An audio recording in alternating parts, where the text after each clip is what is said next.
तर आज मी बनवला आहे गाजरचा हलवा, जो की मला आणि माझ्या लाडूला, आकाशला पण म्हणजे सर्वांनाच खूप आवडतो. त्याआधी सकाळी मी चहा आणि पराठ्याचा इथे नाश्ता बनवलेला, म्हणजे अजवाईनचे पराठे, म्हणजे आपले ओवा टाकून पराठे बनवलेले, चांगलं असं तूप वगैरे लावून मस्त. मला खूप आवडतात ते साधेच पराठे. चहाबरोबर छानपैकी मी आणि माझ्या लाडूने छानपैकी नाश्ता केला. त्यानंतर दुपारी तिने थोडं ड्रॉइंग्स वगैरे केलं.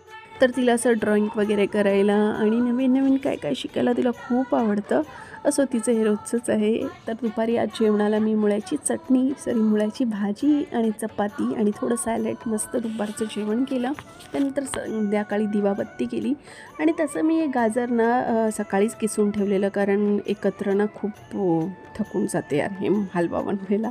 आवडतं खूप, पण तेवढाच वेळ पण लागतो, म्हणून थोडा वेळ वाचवण्यासाठी सकाळीच किसून घेतली.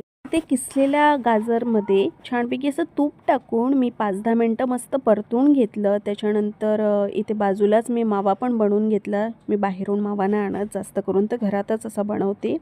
तर छानपैकी इथे अर्धवट म्हणजे असं आपलं गाजर शिजल्यावरती त्याच्यानंतर साखर आणि दूध टाकलं, 1 कप दूध टाकलं आणि छानपैकी असं घट्टसर होसपर्यंत परतून घेतलं.